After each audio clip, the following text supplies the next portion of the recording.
All right, hey, shalom, shalom. Before I begin this lesson, I want to give all praises to Yahweh, Bahashem, Yahweh Shai, Bahashem, Rakah, Quadash. Double honors to my elders and apostles of Great Millstone who taught me this truth. Salutations to the elect out there scattered wherever you may be. May Yahweh, Bahashem, Yahweh Shai bless you and your household. And may you continue to endure in these last days. All right, may Yahweh, Bahashem, Shai bless you and your household, and may you stay in this truth. Also, shalom to you brothers on the highways and byways, week in and week out, presenting your bodies as a living sacrifice. Yo, may Yahweh Shai also bless you and your household, and may you continue to endure. All right? Shalom to you believers out there who do believe in the names of Yahweh Bahashem, Yahweh Shai. May Yahweh Shai also bless you and your household and make you continue to endure. Right? It is your brother, the Bakia, from Colorado Springs Camp, GMS, Colorado Springs, Sons of Yasharallah, with another lesson, and I pray that you're edified and exhorted, because that's what it's about, right? Today's lesson will be based on a vision that I just received, I believe, through the spirit of Yahweh Shai, all right, for the times to come, okay? And then we're going to get a few precepts to talk about the times that we're in and the times we're going into. We need to mentally prepare. We go over these scriptures over and over again because these are things that need to be harped on and that you folks out there need to understand.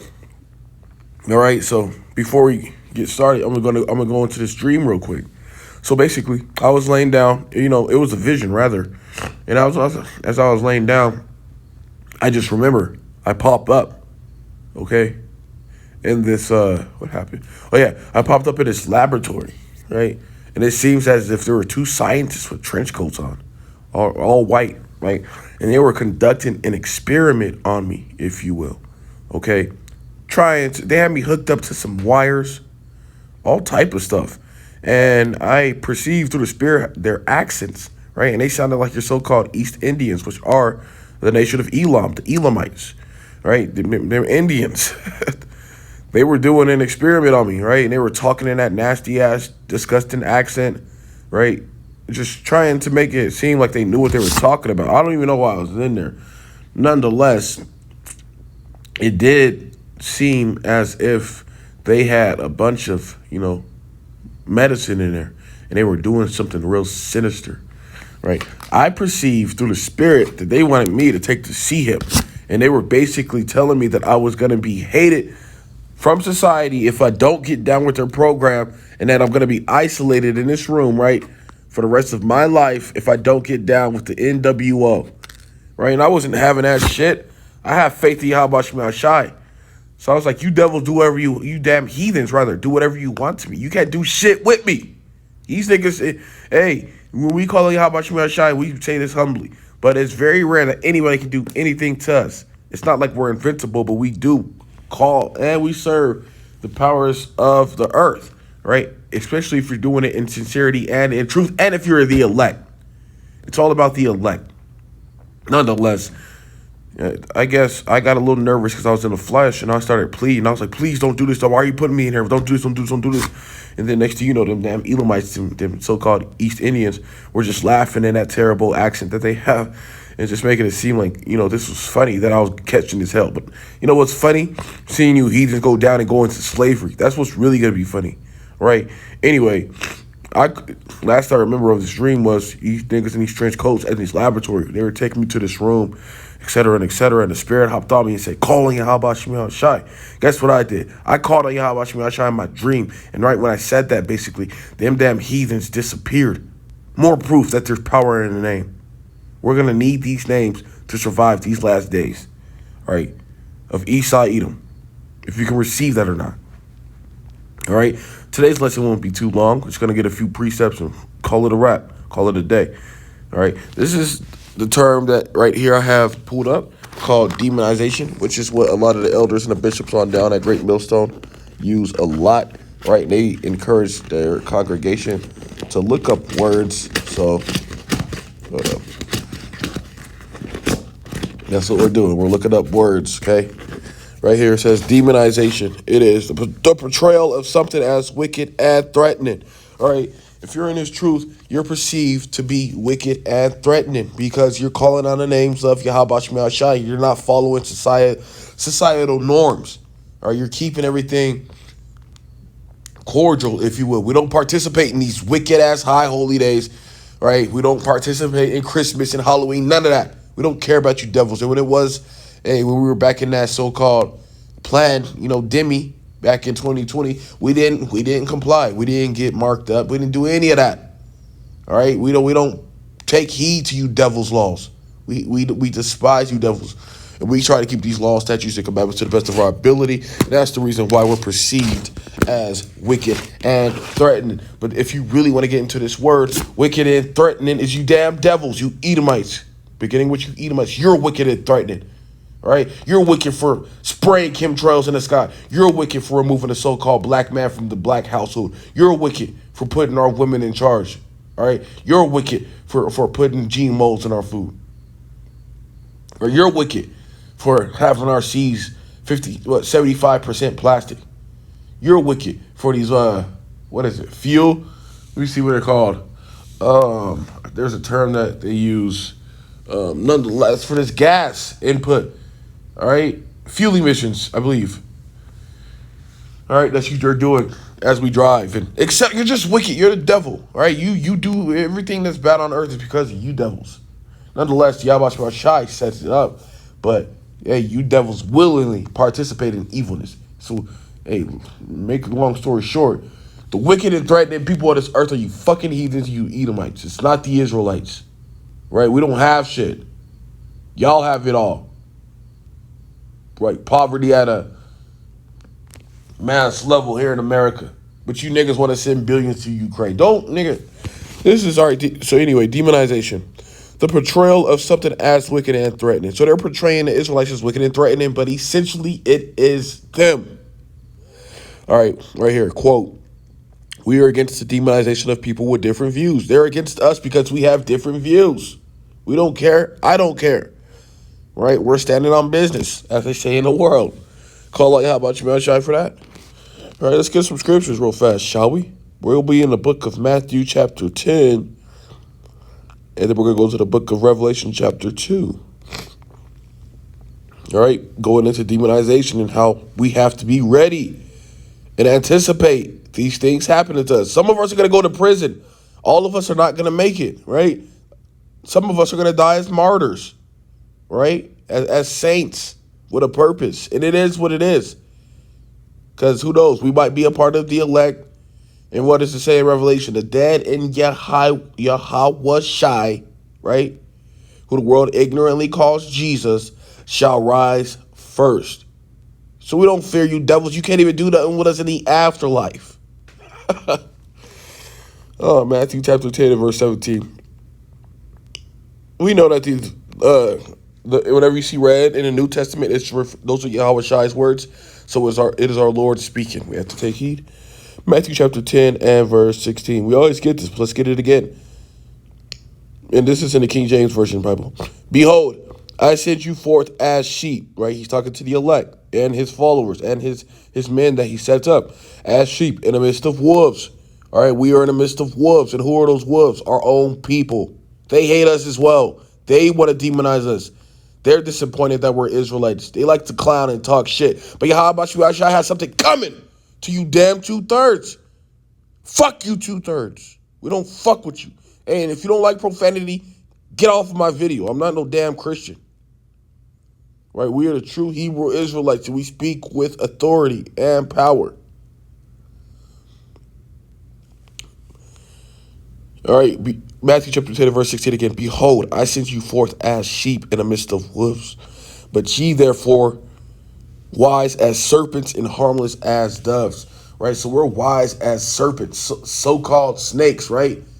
And we're harmless as doves, meaning we try to be peaceful with all men.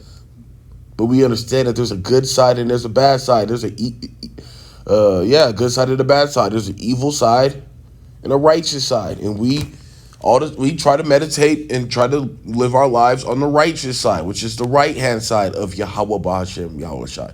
Right? That unrighteous side is that left-hand side of Yahweh Shai, where all evilness dwells. Right? But harmless as doves. So, nonetheless, we're on the highways and byways trying to keep our peace, even in this world as we operate. But hey, If a nigga gets the wrong step and he has to go. Matthew chapter 10, verse 17. But beware of men, for they will deliver you up to their councils, and they will scourge you in their synagogues. We're aware that we're going to be betrayed. We're aware of you niggas backdooring us, sliming us. It is what it is for a check. But how about Shai sees that? Hey, we'll be living in prophecy, so we anticipate. We're ready for these things to come. That's why I perceive my dream earlier as a vision, right? Who knows? I might be in a fucking laboratory in a secret prison with these heathens, and they're gonna try to test me to make me give up my faith. I ain't giving up nothing. This is what I was made for. This truth. Call Allah Yahweh Shema Shai for that. Lord's will. Councils, and they will scourge you in their synagogues. So they like to talk shit constantly, right? You so-called Christians can't stop talking about the Israelites. We know that you're airdropping the Israelites. You're getting the majority of your information from the Hebrew Israelites. We're not slow. Prior to the Israelites popping up on the scene, nobody on this earth was teaching the Bible how people teach the Bible now.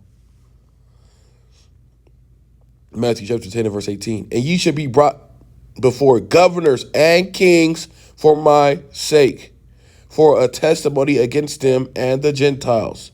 These days are coming. I don't have to break that down. They're coming. These days will come on earth. We will literally be brought up in front of governors and kings to talk about this glorious gospel of Yahweh Shema Shai. All right. Matthew chapter 10 and verse 19. But when they deliver you up, right, watch what Yahweh Shai says, take no thought how or what ye shall speak.